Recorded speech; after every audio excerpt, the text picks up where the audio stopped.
تو اگلی بار جب کوئی ہالی ووڈ کی مووی دیکھ کر تالی بجانا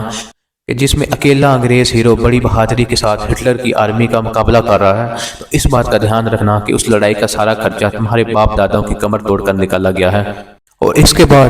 اگر کوئی انسان یورپ کے ہیومن رائٹس کے ساتھ سٹینڈ اور ہیومینٹی کے لیے رولز اینڈ ریگولیشن کی بات کرے تو اسے یہ لازمی پوچھنا کہ سال 1610 سے لے کر سال 1947 تک ہندوستان میں کیا ہوتا رہا ہے، کیسے ایک 125 لوگوں کی کمپنی پورے برصغیر پاک و ہند پر قابض ہو جاتی ہے۔ آخر اتنے بڑے ملک، اتنی بڑی آرمی، اتنی بڑی اسٹیٹ پاور کے سامنے ایک چھوٹے سے لوگوں کی پرائیویٹ کمپنی اتنی سکسیسفل کیسے ہوتی ہے، جن کو ہندوستان میں تجارت تک کے لیے کرنے کے لیے جگہ نہیں مل رہی تھی، جنہوں نے 3 سال اورنگزیب عالمگیر کے دربار میں دھکے کھائے، اور پھر وہی کمپنی ایک دن اسی اورنگزیب عالمگیر کے تخت پر کیسے پہنچتی ہے۔ اس کمپنی کے عروج کی کہانی کہ جب وہ میدان میں آئی تو اس سے پہلے اس طاقتور کمپنیز پہلے میدان میں تھی، اس سے طاقتور آرمی پہلے میدان میں تھی، اس کو وہاں پہ قدم جمانے کے لیے بھی جگہ نہیں مل رہی تھی۔ تو جب تجارت کے لیے سمندر کے کنارے اس کو چھوٹی سی جگہ نہیں مل رہی تھی تو پھر وہ کیسے اس برصغیر پاک و ہند کی مالک بن گئی۔ کچھ بزنس ہاؤسز کی بات سنو گے کہ ہمارا یہ بزنس تھا، ہم نے یہ ماڈل بنایا، اس وجہ سے ہم آج اتنے کامیاب ہیں، پر دراصل وہ سب اس وقت انگریزوں کی دلالی کرتے تھے جس کی عوض انہیں زمینیں، کمپنیاں اور پرافٹ ملا، اور آئے وہ اتنے کامیاب ہیں اور ہمیں اپنی محنت کی کہانیاں سناتے ہیں۔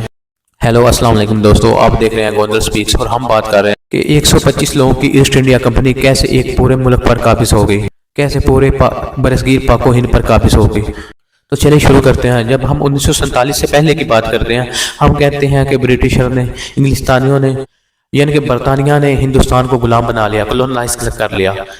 جبکہ اصل میں انڈیا کو غلام ایک پرائیویٹ کمپنی نے بنایا تھا۔ لیکن بات یہ ہے کہ ایک پرائیویٹ کمپنی اتنے بڑے ملک کو کیسے غلام بنا سکتی ہے؟ تو ایسی کیا صورتحال بنی ہوگی اس وقت کہ ایک 125 لوگوں کی کمپنی 70,000 پاؤنڈ لے کر پورے ملک کو غلام بنا لیتی ہے؟ آپ اپنے آس پاس لوگوں سے پوچھئے گا، سب کے پاس تھوڑی تھوڑی معلومات ہوگی، ہر کسی کی الگ تھیوری ہوگی، لیکن بہت ہی کم لوگ ہوں گے جو اصل کہانی جانتے ہیں کہ کیسے ہندوستان کو ایک پلاننگ کے تحت ایک پرائیویٹ کمپنی نے لوٹا، اور پھر اسی کمپنی کو ایک ہندوستانی سنجیو مہتا نے خرید لیا۔ کوئی بھی ہندوستانی برصغیر کے کسی بھی کونے میں ہو، چاہے چھوٹا ہو یا بڑا ہو، تو ہماری اکثر ڈیبیٹس میں یہ بات زر بحث آ جاتی ہے کہ ہندوستان کو کیسے غلام بنایا گیا۔ تو یہ ویڈیو دیکھنے کے بعد آپ کسی کے ساتھ بھی ایک ریزنیبل ڈسکشن کرنے کے قابل ہو جائیں گے، اور آپ کو ایکچوئل سٹوری کا پتہ چل جائے گا۔ اور جب میں ہندوستان کی بات کر رہا ہوں تو اس کا مطلب میں پاکستان، انڈیا اور بنگلہ دیش تینوں کی بات کر رہا ہوں، کیونکہ یہ تب تک ہندوستان ایک ہی تھا، اور ہندوستان آج بھی ایک ہے۔ تو جغرافیہ کے حساب سے ہندوستان ایک ہی ہے۔ اس کے بعد 1947 کی لارڈس ماؤنٹ بیٹن کی بے شک تقسیم نے ان ملکوں کو الگ الگ ٹکڑوں میں بانٹ دیا۔ تو چلے ہم چلتے ہیں اپنی کہانی کے اوپر۔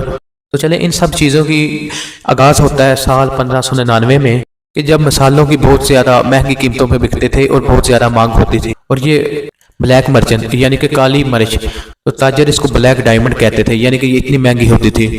اس کو گولڈ کے ساتھ کمپیئر کیا جاتا تھا۔ اور اس وقت مسالوں کی تجارت پہ ڈچ کا زیادہ قبضہ تھا، اور یورپ سے لے کر انڈونیشیا تک تقریباً ہر جگہ مسالوں کی تجارت پہ ڈچ چھائے ہوئے تھے، اور برطانیہ کے اندر بھی یہ مسالہ جات ڈچ ہی سپلائی کرتے تھے۔ تو سال 1599 کے درمیان میں ڈچ مسالوں کی قیمتوں کے اوپر 5% بڑھا دیتے ہیں۔ تو اس طرح کی منمانی کو لے کر برطانیہ کے لوگ کافی ناراض ہو جاتے ہیں۔ تو اس کے ایک مہینے بعد یعنی کہ 24 ستمبر 1599 کو 24 امیر تاجر سٹی آف لنڈن کے ہال اسٹریٹ میں ایک میٹنگ رکھتے ہیں، اور یہ مشورہ کرتے ہیں کہ ڈچ جون سے ہیں وہ منمانی کر رہے ہیں، تو ہمیں اپنی خود کی تجارت کی کمپنی شروع کرنی ہوگی۔ تو پھر یہ لوگ 125 شیئر ہولڈرز کو اکٹھا کر کے 72,000 پاؤنڈ لے کے ان سے ایک کمپنی بناتے ہیں جس کا نام وہ رکھتے ہیں ایسٹ انڈیا کمپنی، یعنی کہ جو ایسٹ انڈین میں تجارت کرے گی مرچنٹ کی۔ ایسٹ انڈیا کہا جاتا تھا ہندوستان وغیرہ اور انڈونیشیا ملیشیا اس سائڈ کے ایریے کو ایسٹ انڈینز کہتے تھے۔ تو کمپنی تو یہ لوگ بنا لیتے ہیں، لیکن ان کو اجازت نہیں ملتی کوئین الزبتھ سے، کیونکہ یہ لوگ ایسے ہی ڈیسائیڈ کر کے آپس میں پوری دنیا میں تجارت تو کر نہیں سکتے، اس کے لیے گورنمنٹ کا اپروول ضروری ہوتا ہے۔ تو اس کے 3 مہینے بعد کوئین الزبتھ ان کو اجازت دے دیتی ہے، اور ساتھ میں اپنا ایک جہاز بھی دیتی ہے کہ آپ لوگ جاؤ اور حکومت برطانیہ کی طرف سے جا کے مسالہ جات کی تجارت کرو۔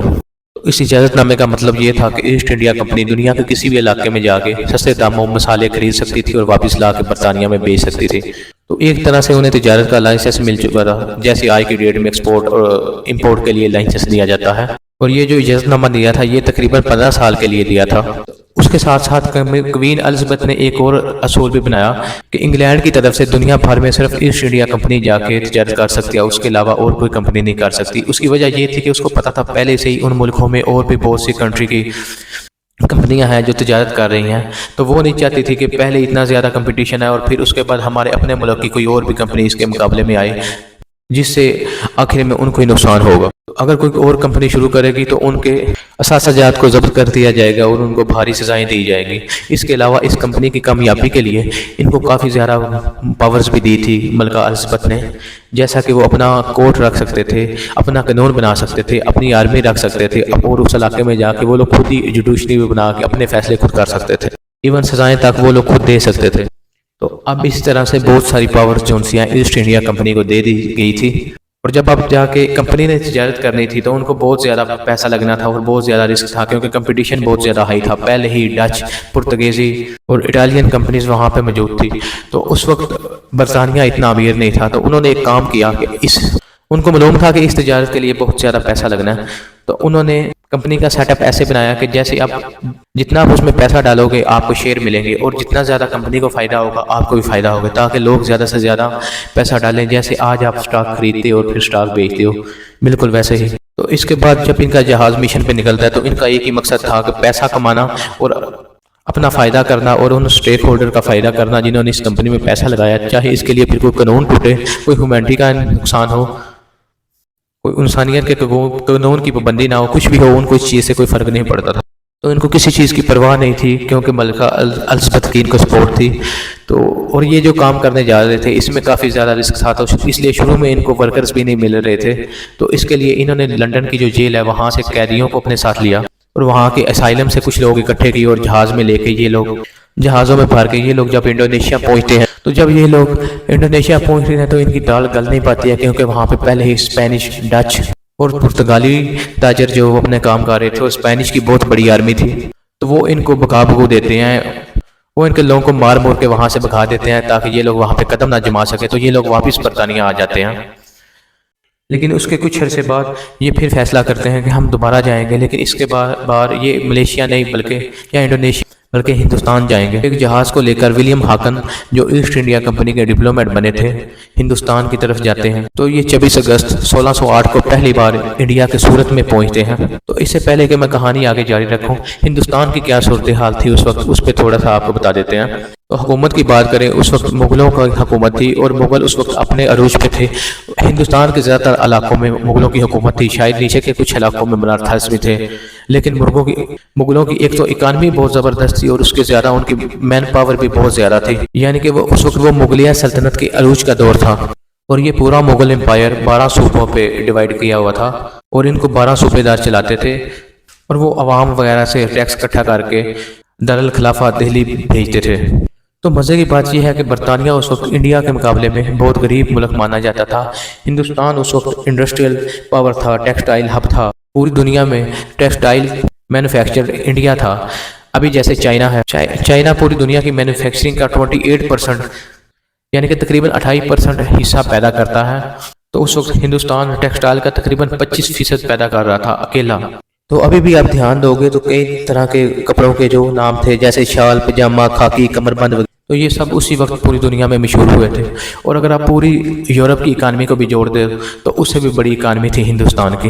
آج کے اگر سٹینڈرڈ سے کمپیئر کریں تو یہ انٹرسٹ ہے تقریباً 21 ٹریلین ڈالر، یعنی کہ 21